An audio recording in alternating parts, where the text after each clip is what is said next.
I'm Eric Chemi, and this is Politely Pushy.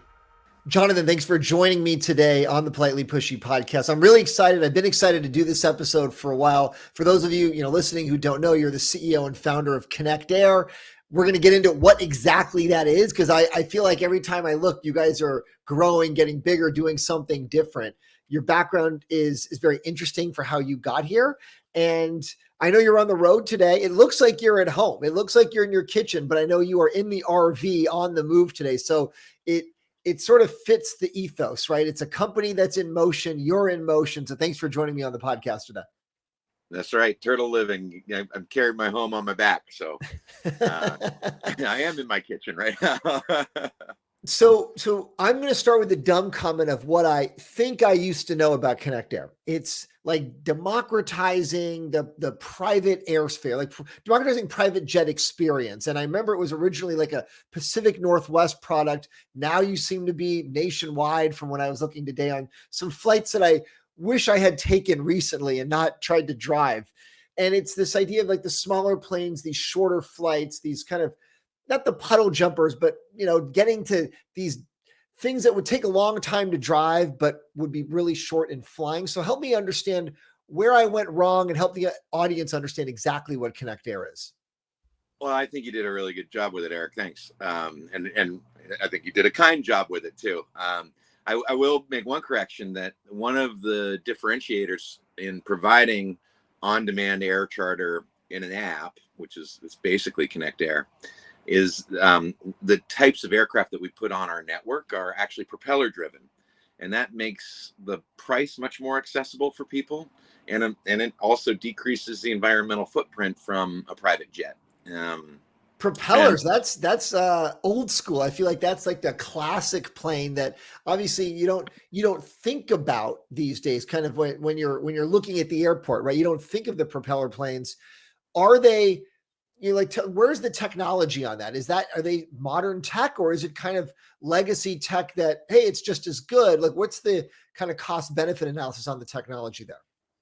Oh no, very modern tech. The propeller driven category, both in piston driven propeller aircraft and what we call turboprop aircraft. So there's a jet engine driving the propeller. Right. It's it is a tried and true category. There are classic airplanes in it. On our network, though, we employ the most modern versions of both. And the main workhorse on our network is what's called the Pilatus PC-12. It's a Swiss-made aircraft that I am. You mentioned my background very briefly. I used to fly for Life Flight, actually, flying an ambulance helicopter.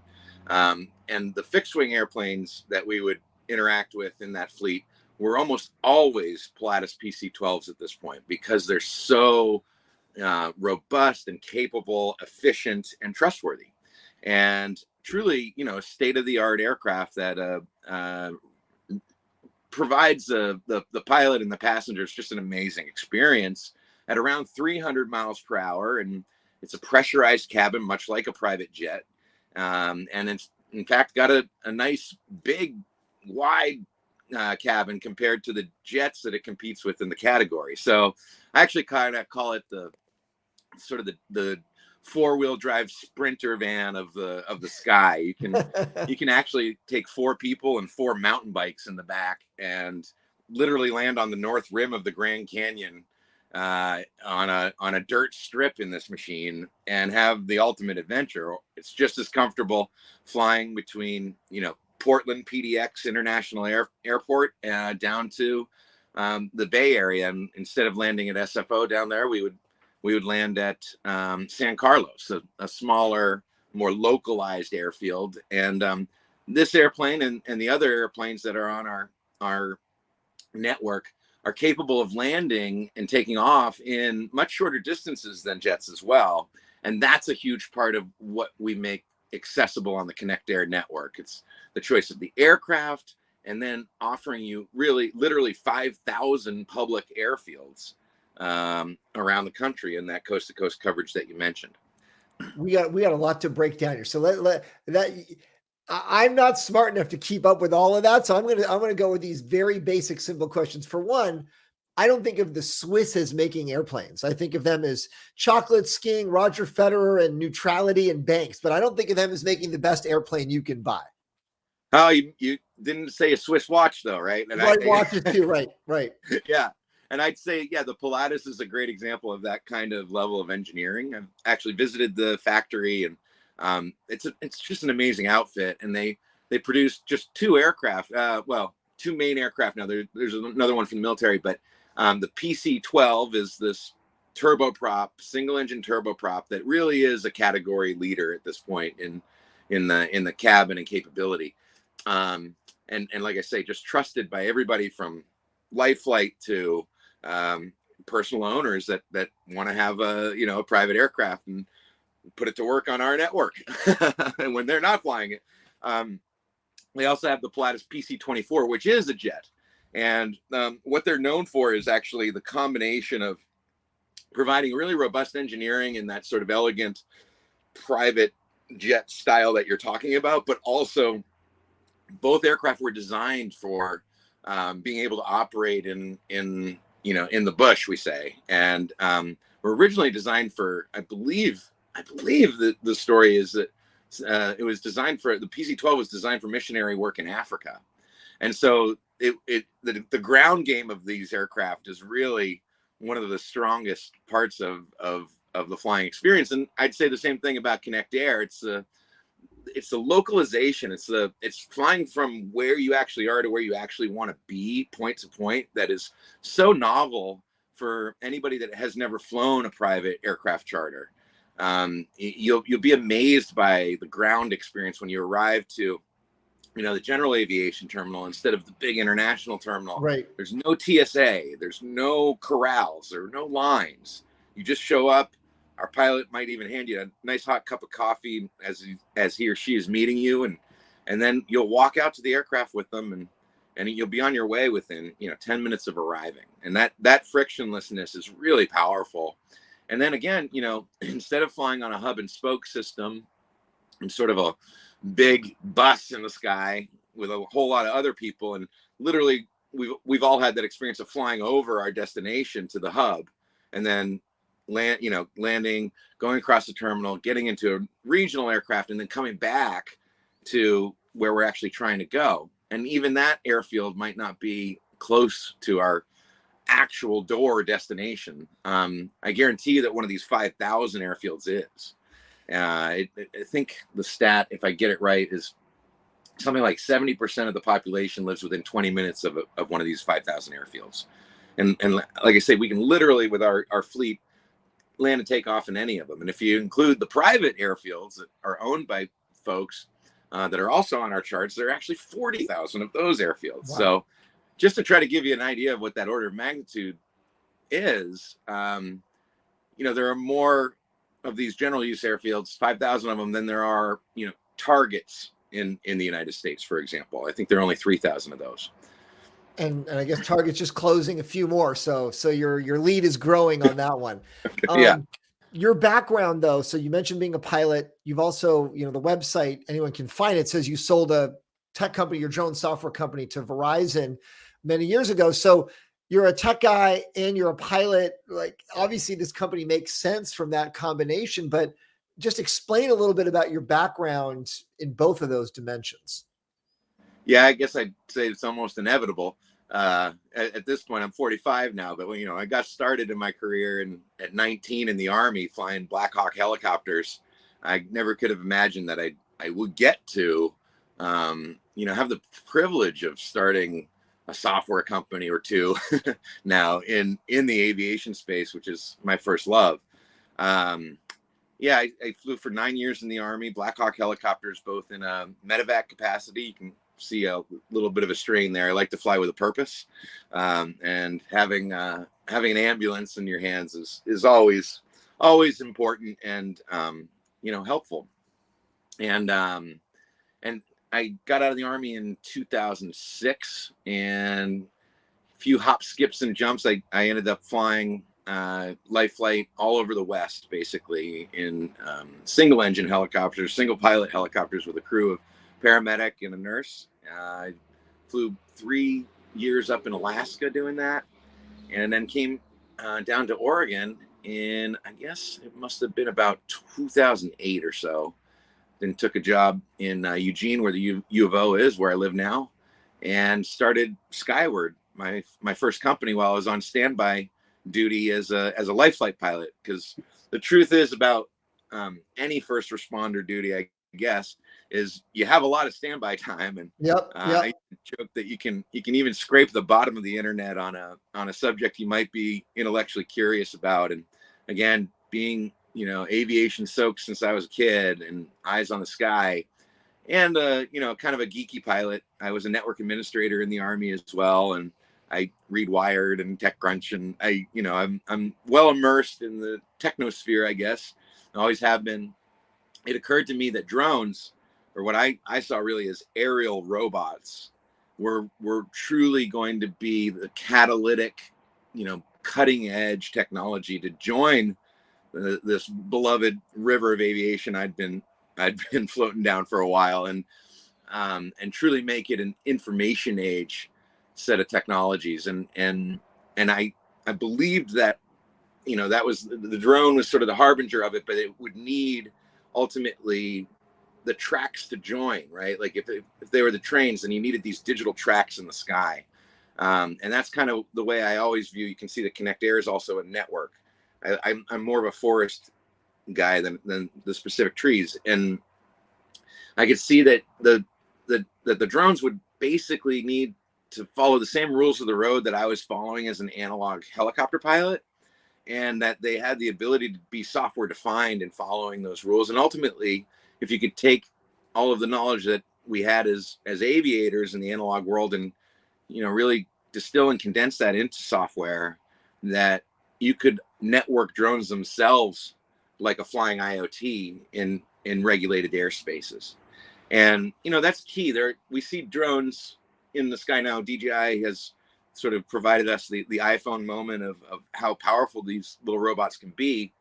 But it's really important that they join us in the airspace in a really known way and a trusted way, like we trust everything else that we fly in the National Airspace System. And that was about 10 years of my career working on that integration, and you should be pulling all the advantages of software as well, and not regulate them in analog ways like we have aircraft before.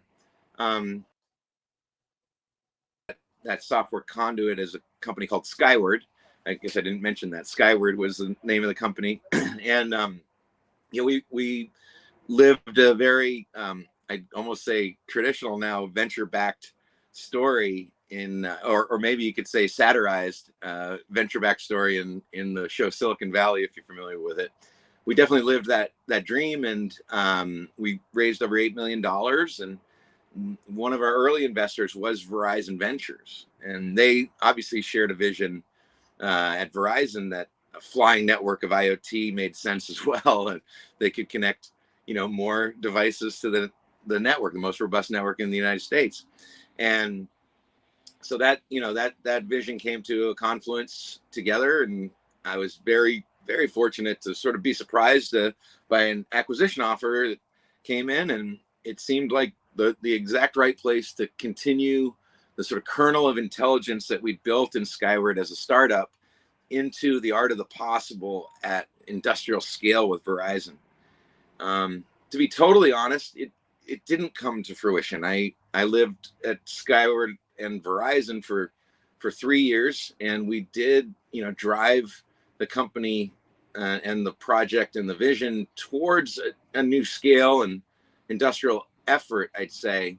But unfortunately, by the time I moved on, the project lived for another couple of years, and last year it was actually put back on the shelf basically by Verizon. And you don't see networks of drones flying around like IoT and No, I was regulated going to say, airspace. I don't really see that right now. Yeah. Yeah. So I think it's easy to kind of stand on that story and kind of have my laurels for having done a venture-backed software company and sold it to a Fortune 500 company. That's sort of on paper what you'd expect as a success. And I, personally, it was a success for me, and my team that was owning the cap table at the time, of course.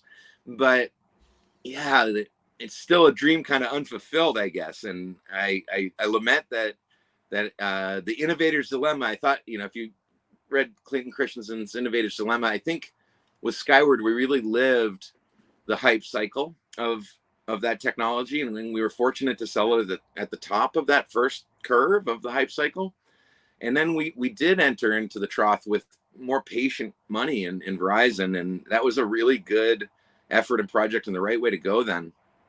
But right now, I'd say when you look at companies like Zipline and Matternet, they are starting to achieve the art of the possible, and I think we're seeing the beginning of the industrial adoption curve in the drone technology, and you will start to see things delivered more point to point at an even higher fidelity than we're talking about at KinectAir in these aerial robots. And Zipline has flown millions of hours in Rwanda over the last decade, and they've now, come to an agreement with the FAA of how that infrastructure and system can work here in the national airspace system. And Matternet, these were companies in my cohort, and I always admired them. And it's good to see them now actually making that traction into, I believe, an industrial adoption curve.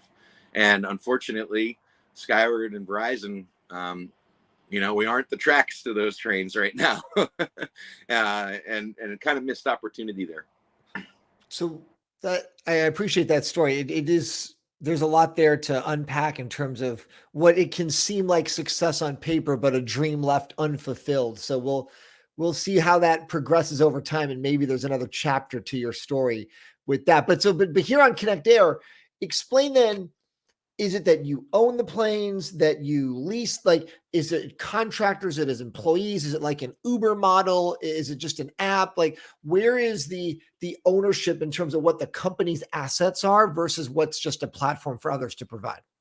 Yeah, thank you. That's a really intuitive question and important. I think from the user experience, the customer experience that is ordering a charter through our app, and you can go to our web app at fly.kinectair.com and you can experience this for yourself. There's no membership fee. There's no barrier to entry. It is literally just, an app that will let you, build your own itineraries point to point and get a price for what it'll cost you to charter that flight. And if you hit the orange button and pay for it, our operator will be there at the time you specified you wanted to take off in the airplane that you wanted to take off in. And that's a pretty novel experience. And often people see us as the Uber for private air charter that way. And in that it's a very easy, frictionless, elegant, software-based experience to order up an on-demand aircraft. But that really doesn't help you understand the question that you asked, which is, who are the owners of these airplanes and who's flying them? And no, we're not just taking your uncle's Cessna onto our network and whatever amount of experience he has to fly you for $100 hamburger. We have actually aggregated into a marketplace what are called Part 135 operators, and that's the certification that the FAA provides a company to combine both the aircraft and its maintenance and all of the trust that you need in that, and the pilots that have a certain amount of training, qualification, and currency, certainly commercial pilot license, not just a private pilot license. And, they have a deeper deeper skill set, we'll say, and integrity that you can trust in an aviation experience, akin to what you do in the airlines. And so our network is composed of now, I believe we've just crossed 20 Part 135 operators that give us nationwide coverage, coast to coast. And on average, the operator is a person or is a company? When you say these 20 operator is a company. Okay. A company. So the FAA gives a certification, a Part 135 certification, just like it does give me a pilot's license or a pilot certificate, and it gives an airplane a type certificate for airworthiness. The FAA gives a Part 135 certificate to the corporation, to the company that employs the trained and qualified and licensed pilots and qualified and current pilots, and the certified and maintained to rigorous standards aviation, airplanes as well. So Part 135 is an entity that kind of holds all of the licenses you need to build trust in an on-demand aviation mobility experience. And so that's really fundamental. I'm glad you asked the question, right? Because I think if you see it too easily as sort of Uber for small aircraft point to point, then it lacks that integrity that is, sacred to me as a Right. professional Right. pilot. And half of my team at KinectAir is professional aviation, and the other half are the folks that know how to build software and market it and to get demand to the product ultimately. And it's sort of the confluence of my two careers, and being a professional pilot and then being a software builder in the second career. Bring those things together, you really do have, you hear my favorite phrase is the art of the possible, and you actually can provide in the palm of everybody's hands the ability to summons their own personal aircraft, and flown by a very trusted pilot in a robust airplane that's well maintained, and you can have this freedom of mobility experience at a price that is much more accessible than the first correction I made, a private jet. And just to kind of hone that in for you by orders of magnitude, private jet charter serves basically the 0.1% demographic. That's households that make over 5 million a year. Our prices are addressing, today the upper 10% demographic, and that's households that make 180,000 a year or more. So it's not exactly the airline, apples for apples comparison, and even a little bit more than first class or business class. But when you saturate one of our cabins, if you put 8 passengers into that Pilatus, you're all flying for about $1 to $1.25 a mile. So, a 500-mile trip is just $600 per seat. And so, 500 miles connects you again from sort of Portland to the Bay Area, just to give you an idea. And you mentioned earlier that people do fly in different formats. They travel in different formats than the hub and spoke necessarily give them. Actually, 70% of flights are within 1,000 miles, and even point to point, door to door, where you're actually trying to go. And often, again, you'll 70% fly of your flights, or 70% of the flights all in the flights, nation? all Okay. flights globally. Okay. Yeah, all flights globally. People are actually only traveling for the most part under 1,000 miles, and that's sort of the sweet spot of where our fleet lives. We are in what NASA calls the regional air mobility pattern, and we look at lots of data-driven techniques to see how people actually move in their geographies. And of course, you can see the obvious sort of hub and spoke movements that are sort of the direct comparison of point-to-point charter. But really, another sort of competitor is the ground-based trips as well. That people drive sort of up to 100 miles, and then there's another sweet spot sort of between 100 to this 1,000 that is really, really perfectly married up to like the way people actually move and what we can provide on the KinectAir network to move them in that space. And when you add up the price being much more accessible than a private jet, and the time value of money for anybody that is making 180,000 a year or so, the point to point and time savings and elegance, frictionless experience add up to a value that is just much more than anything you could compare it to on the ground or in the air, I'd say. So who's the competition right now? Is there anyone else doing what you're doing? Because I know there's a lot of other companies.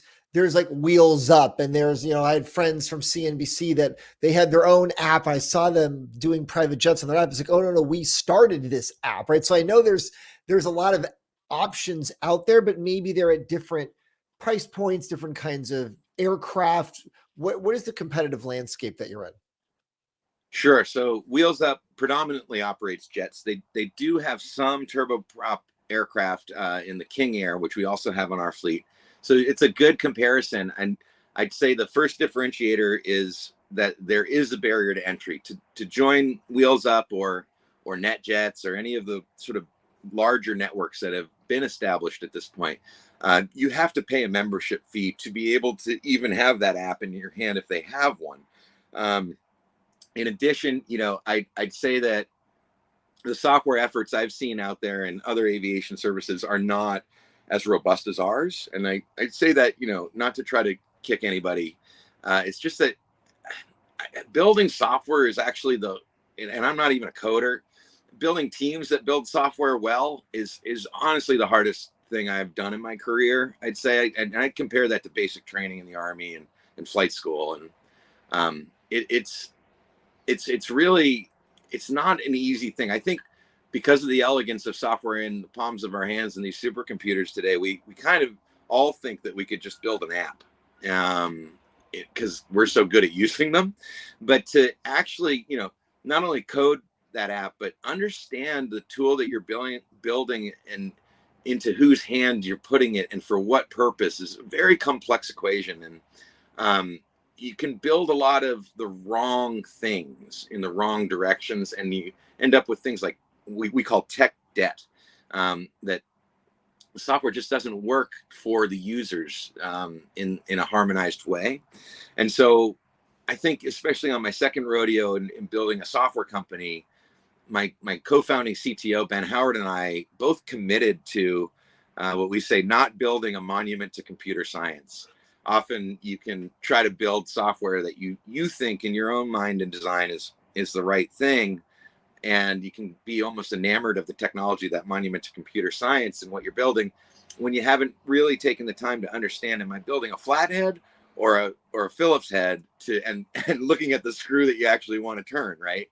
And so we actually spent the first 2 years of the company in an entirely analog way, just brokering and dispatching Part 135 flights, one-to-one with our customers, without building any software to it.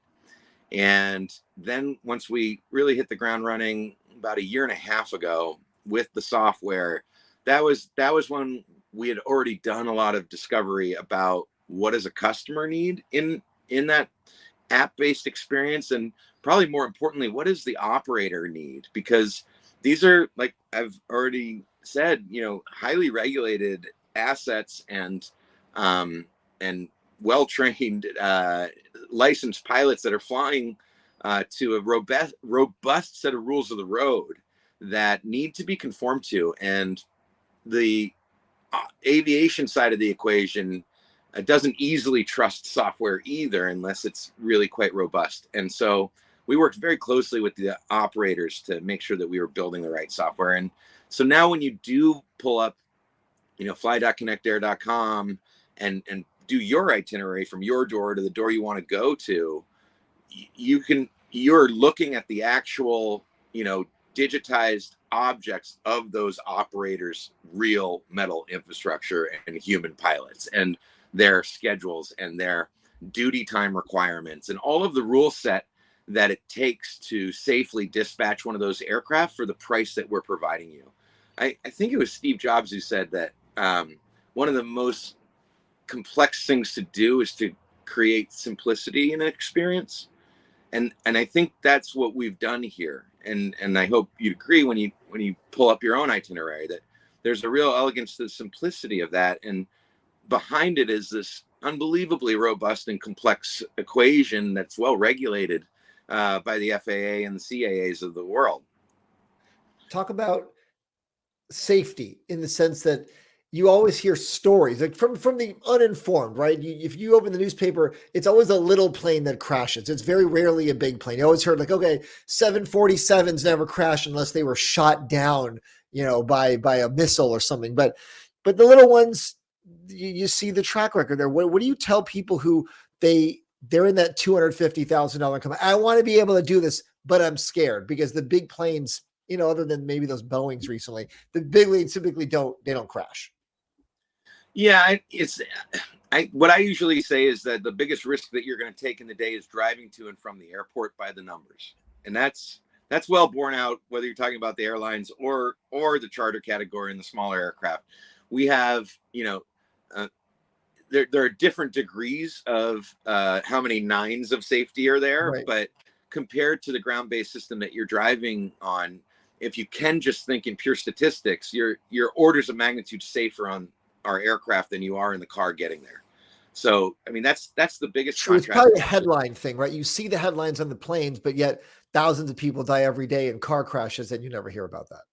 Yeah, I used to know how to rattle those statistics off, actually, and it's like I say, it's orders of magnitude of difference, On a per mile basis too, right? Not just yeah, exactly. And it's then the same thing for our category. Now, I will give that the what's called the Part 121 scheduled system in the hub and spoke jet based system of the airlines is the safest standard of regulated aviation. Again, just by the numbers and by statistics. And if you want to go to the tippy tip of the nines, of safety, then flying over an ocean is the heaviest regulated system there is, and achieves that. And that's why all those aircraft had four engines at first, because I remember actually doing that stats problem in my stats class, right. that showed the P factor that got there, right? And now we've just moved to 2 engines to meet that standard, because we can now in the technology. And so it really is a statistics thing that regulates aviation, and it's the safest transportation system that we have in society across the spectrum. Now, why are little planes crashing? Because I was referring to your Uncle Bob, who's a Cessna pilot, maybe a Cirrus pilot if he's got a little more money.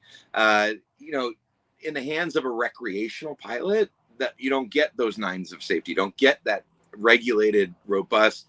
And in Part 135, the FAA is saying these elements add up to the safety levels needed to provide on-demand air charter to the paying public. And like I say, that's not just a set of rules and laws that I follow as an old commercial pilot myself. It's sacred. Right. And I know the difference personally between what it takes to be a recreational pilot and what it takes to be a professional Part 135 pilot. And so would you get on network, a recreational pilot's plane then, or would you stick with the regulated pilots then? Oh, I would hop up front with any recreational pilot, because I've got 3,600 hours in an ATP, my airline transport pilot license myself. So if I got a set of controls in front of me, I fly recreationally with anybody. But no, in terms of being a passenger, absolutely. I trust myself and my kids on any one of our operators' aircraft, and I put my money where my mouth is. You'll see it on the website. Me and my kids are all over it, flying in the backs of these planes, which is, yeah, no pilot likes to sit in the back, I'll say, but I enjoy flying in the back of these airplanes, because honestly, these pilots are much more capable than I could ever be to provide my kids the safety they need sitting next to me. So when you get there, I like to say there's 5,000 airfields. They're often in less populated areas, right? Maybe they're a little more rural. They're kind of out somewhere. If you're trying to get from A to B, but now you're not driving, there's not usually a rental car place there. Do you have to get a taxi? Do you have to get someone's got to pick you up? Like, what is that last mile stage from, like, hey, I'm kind of in the middle of nowhere, pretty close to where I need to go, but I'm not actually where I need to be? Well, I'll start by changing the assumption and premise a little bit. Like, the San Carlos airport is a much more convenient place to go than SFO if you want to be in the Bay Area, be in Silicon Valley. And that is another one of those local airfields, and you're going to get an Uber or Lyft from there, no problem. And that's, I don't know the numbers on it, but that's a certain density of our network for sure, that they're still very much in civilization. It's just a more local, smaller airfield in that urban fabric than you're used to going to. You're probably driving by that airport on your way to the international hub or spoke that you're on, right? Or you're probably driving by 3 of them. Honestly, they're just 5,000 airfields has a huge density to it. But let's say that you are out there in a place that you can't, hail an Uber right then. One of the things that we provide in KinectAir is not just an app. Once you do book a flight with us through that app, it's, you're not going to look on the screen to see the airplane coming in a fully automated way. You'll be in touch with one of our customer experience concierges and making sure that all of those dots are connected on your itinerary. And we do offer up things like, oh, it looks like you're going to be in a spot that doesn't have an Uber. Let me see what options we have for you. and things Okay. like that. So Okay. That's we helpful to really know. do provide what you'd expect in an air charter experience. And we provide it at scale because we have a software capability to do so that really none of our operators or any of the even the large operators out there like Wheels Up, the logistics of adding all that up for a point-to-point itinerary is not really easy to do at scale unless you are employing software to connect those dots. And our concierges do have signals to them in software about whether there's an Uber or a Lyft available or not, and things like that. We just have to use software techniques to augment the human in the loop still that makes your experience ultimately seamless. So you talk about the timing and what you were doing. It was the analog, then you started the software, but that means you were doing this during COVID, right? So what was that experience like with, oh, people aren't really going anywhere right now. So how are we getting people, or why is anyone going to go somewhere? How did you manage that time frame? Well, yeah, so that was the time when we were really building the dream of the team, you say, from scratch, 0 to 1. Ben and I building, our team and the vision on paper of what we were setting out to build, and then going and soliciting the first investment into that vision. At the same time, we were, as I said, working in an analog fashion with just a couple of operators to really understand the full Part 135 system that we were building software to network ultimately. And so that was a lot of that time spent. And I will say that there was actually a shift during the pandemic from airlines to charter that you can see in the statistics of the time as well, because people were, sort of pushed there in some ways. They wanted that private cabin instead of the full cabin with everybody in a mask kind of experience. And so we did see a shift towards private air travel during the pandemic, and for those who could afford it, basically. And we seek, as you said from the outset, to democratize private air travel and make that accessibility in price and in software much more capable than anything that was available before we came on the scene. And like I said, it was about 1.5 years ago, so I guess we're kind of out of the pandemic when we really went to market with an app-based system and our first captive operators on the network that started flying flights for us. What do you think about the points game, right? Like the mileage and the points for the big airlines, right? Like, are you guys offering points and miles and perks and all that? Or is it just you pay your price, you get from A to B and you're done? Because there was an article just in the Atlantic a couple of days ago saying airlines are just banks now. They make more money from their mileage programs than actually flying the planes. So that's right. What's your perspective on all that? And how do you guys deal with that? Well, okay. I mean, yeah, you're the CNBC guy. We can talk business basically a little bit sort of under the covers here a little bit. The one of the big differentiators of our business is that, and from any airline, is that we don't own the aircraft. And if you actually look at the airlines, the reason they become banks on their point systems and credit cards, and that I love that article, and I'm actually there's good YouTube on it too. That story has been going around for a little while now. And if you look at the airline category, they have this sort of terrible distinction of being one of the, as a category, carrying some of the most overhead of any category compared to, healthcare. It's on that order because of the price of the assets in these jets. And the distinction of having sort of the lowest margins as well. So most Warren overhead. Buffett years ago said he would never invest in airlines. I think he eventually did, but it's the idea that, like you said, it's just such a bad business. They all go bankrupt at some point. Yeah, you're competing. They all have except for Southwest. Subsidies. Literally, they all have except for Southwest. I mean, maybe some of the newer ones haven't as well, but if you're ones, around long enough, you'll go bankrupt. That's right, and it really is sort of an archive. That bankruptcy protection is sort of the public subsidy, if you will, that provides this infrastructure. And the European system is much more direct about public subsidy for it, right? It's an infrastructure that we need and want. And so these airlines, they continue to provide it to us with a lot of government support, we'll say, to keep that happening. But Warren Buffett also said when he invested in NetJets, so the way they convinced him, so he didn't go into an airline, he invested in NetJets, and they convinced him by letting him fly around and have that point-to-point seamless, frictionless experience. And he said that after you've flown private, this is my favorite Warren Buffett quote, after you've flown private, it makes the airline seem like holding hands.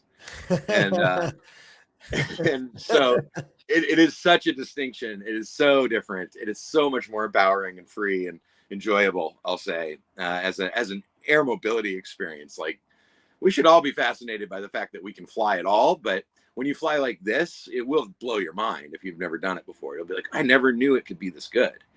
And so, yeah, I mean, back to the sort of behind the curtain of KinectAir as a business, and why I'd say, we're in it to win it, and we got the tiger by the tail. We, much like Airbnb, much like Turo, or anybody else that builds a software-defined marketplace of assets, we don't own those assets. We are simply the frictionless exchange of their use between you, the user, and our operators that work every day to get those things flying as much as they can, because that's how they make money. So where were the operators before you guys came along? How were the operators making money? Like, they would just have their own little network, their own marketing to get people to fly their planes, that they get, hey, we're operating in this region, and now you guys are doing a lot of that for them. Are they exclusive to you? Are they doing this in addition to whatever they were doing before? What's been the change for the operators? Yeah, so our operators, I think on average, are operating 5 point something aircraft or something like that, right? It is a classically sort of fragmented, regionalized, geographical market of smaller companies that are running their own books of business basically on these aircraft already. It looks a lot like black car service before Uber, I'd say, where we're actually not changing the price much at all. We obviously have a software defined dynamic way of pricing that it will be a little bit different, but we're at the index, we're in the market at what it costs to charter a Pilatus PC-12, whether you somehow know how to get into that sort of book of business of the operator that has one, and they don't tend to have even very robust, ways of booking an aircraft with them through their websites. Even it's very much a call, email, go back and forth with them, and they tend to have, it's 30 customers support an aircraft in a region roughly, and so we join them in their books of business already. A lot of the operators immediately like using our software with their current book of business, because they trust we have pre-negotiated basically wholesale pricing with them, and they see that our retail price covers that, and they always get paid by us when we sell the flight. And so it makes a frictionless experience for the operator as well. So that's one reason they'll come over. But then we also bring them new business. And so that is also sort of the promise of joining the KinectAir network, is we're using software not only to connect the dots of the operation and the flight for you, but we're also using software in the tried and true ways now that we all know in generating demand for that asset to actually move. And we're meeting you in your inboxes and on your Instagram feeds and on Google AdSense, and the other sort of AI platforms that are capable of getting right in front of the eyeballs that really want to have a tool like this in their hands. So we are creating new customers in the segment, and we're democratizing it too by choosing the right kinds of aircraft, using software to create network efficiencies. 40% of air charter today, of 40 air charter flights today, fly empty. So that's a huge inefficiency that we're exploiting, and able to sell even those empty legs for them. And then if you're operating 3, 4, 5 aircraft, and maybe the 10 pilots it takes to support that, and the book of business of maybe 100 folks, it's really hard to marry up all of those schedules to catch the empty leg back, right? When we're a network and we can place those empty legs on the shelf, if you will, and I'm wonder if I should reveal it. We have an empty leg marketplace that we're about to launch. I guess I won't tell you the URL because my team wouldn't want me to just launch it on a podcast.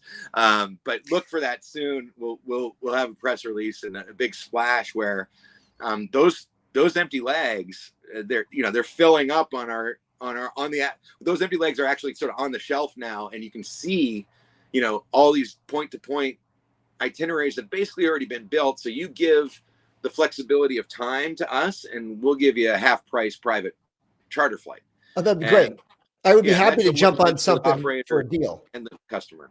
Yeah, jump on something for a deal at half price, right? Like, I go tomorrow or I go later today or something. But so I'm curious because you mentioned the business stuff. And so, yeah, Buffett did own airlines for a while. He owned like some of the big guys for like the big national carriers for a few years. And then he got out. Once COVID came, he was done. So, but from your point of view, what's the profitability strategy? How are you venture backed? Like, what are some lessons learned the first time around?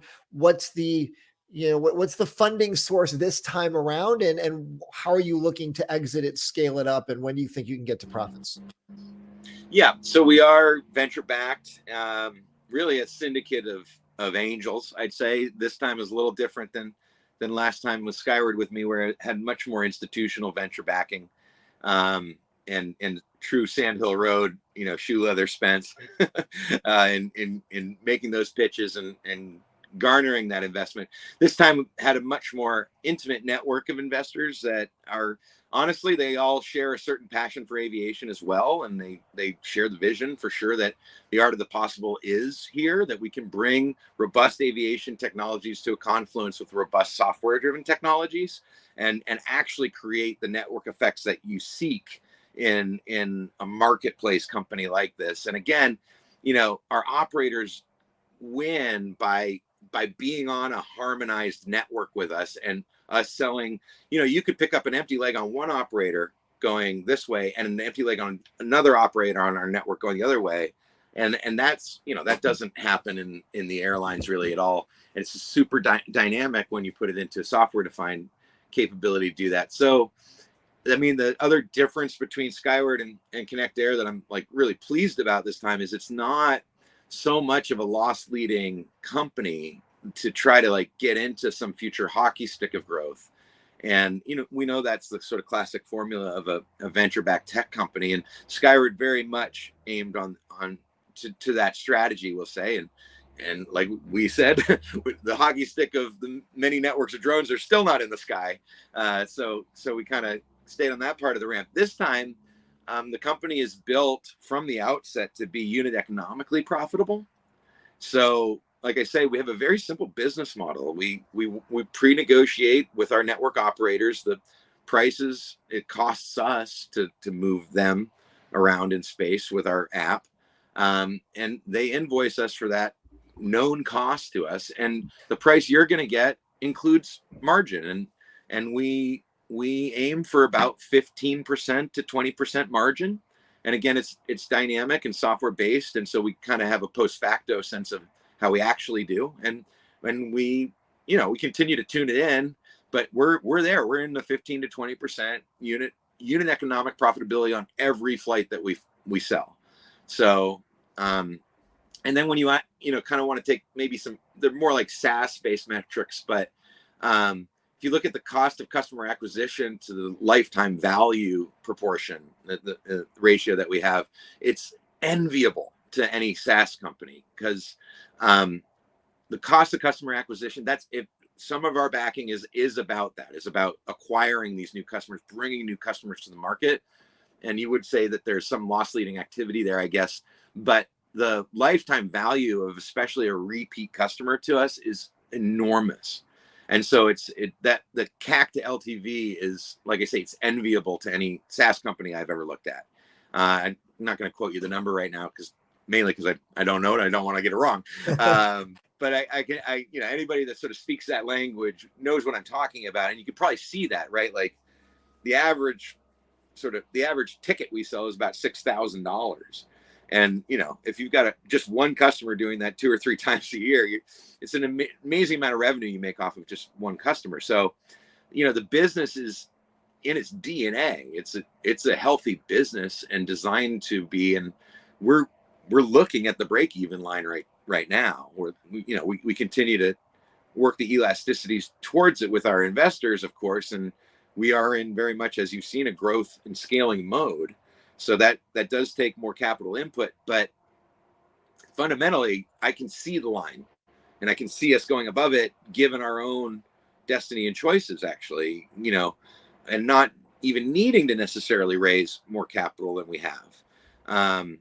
But that being said, we'll raise some more capital to leverage ultimately this product market fit that we've achieved. But you can hear I'm sort of tempering sort of two polarities. Like, right, there's a good old fashioned Warren Buffett business model that I'm enamored of in KinectAir right now that starts at that unit economic profitability. Like, each flight makes us money. That's like old fashioned almost at this point, right? And then there's this guy that did achieve, a certain scale and growth and capability of my last project by bringing just pure sort of loss leading venture capital towards it. And I'd argue that still, even after Verizon bought us, they were still loss leading that activity with capital, and again didn't achieve the hockey stick with the dream. So how can we eliminate the car from the trip so I can get picked up from my house in a drone, get right to the plane, and get right to where I need to go? So I don't even have to go to the airport in my car. If you could do that, then you will have solved all of transportation and mobility. Well, I'm an old helicopter pilot, as you know, and that's how you do it. Right. But helicopters are, just as expensive as private jets for the most part. And you're only going to do it if you're a character on Succession for the most part, flying around actual point to point. There is a lot of promise in the electrification, automation, software-defined aircraft that are coming out. One thing I will sort of double click on there is you notice that I didn't say two terms, urban air mobility or eVTOL, right, which are the two most popular terms in this space. I'm very fortunate and privileged to sit on an industrial roundtable at NASA that actually works on these terms and these concepts, and we work with NASA to try to actually like point to that future vision of aviation. And we actually a couple years ago at that table changed the term to advanced air mobility, AAM.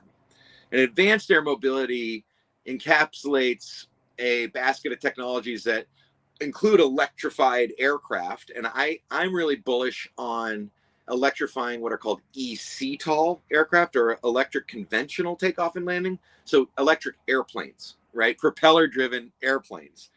We had partnered, publicly with Voltero out of France that has a hybrid electric clean sheet design led by the former CTO of Airbus, Jean Botti.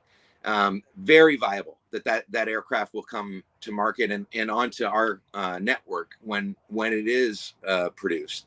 And it's not only that you have to achieve what's called a type certificate for the design with the FAA or CAA, you also have to achieve what's called a production certificate for the factory that produces them as well.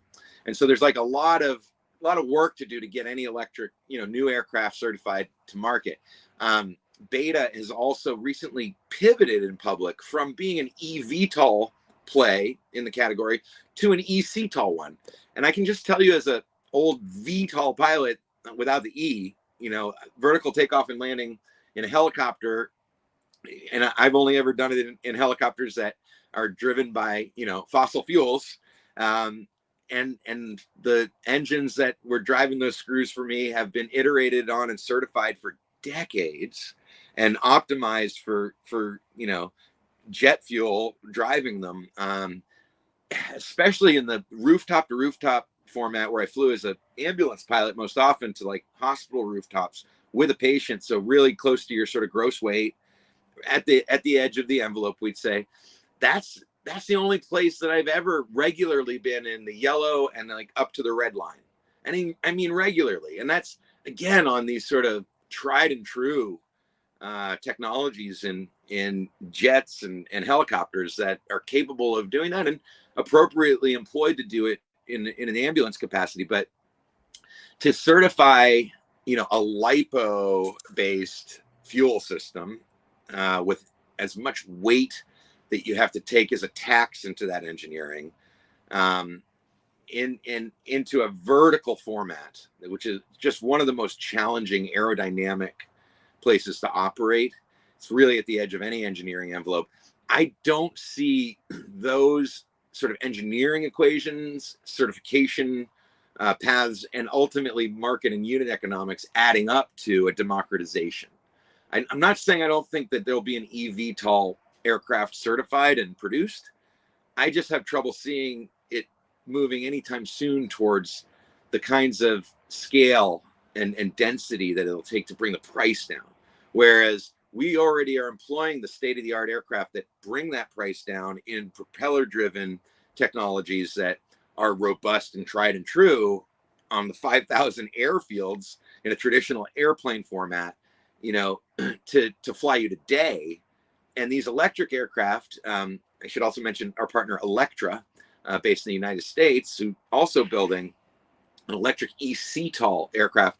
They're actually called an eSTOL, a short takeoff and landing aircraft.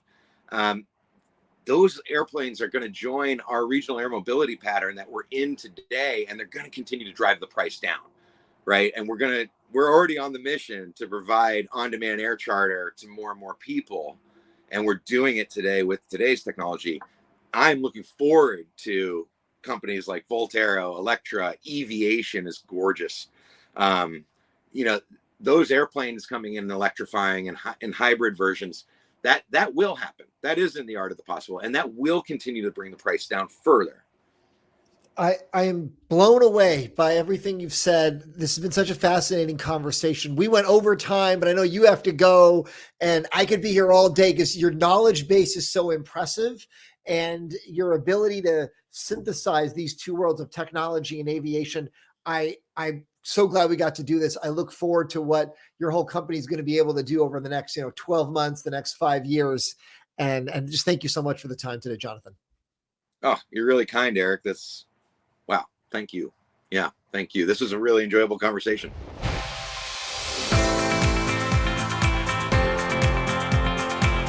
Thank you to my guest, and thanks for listening. Subscribe to get the latest episodes each week, and we'll see you next time.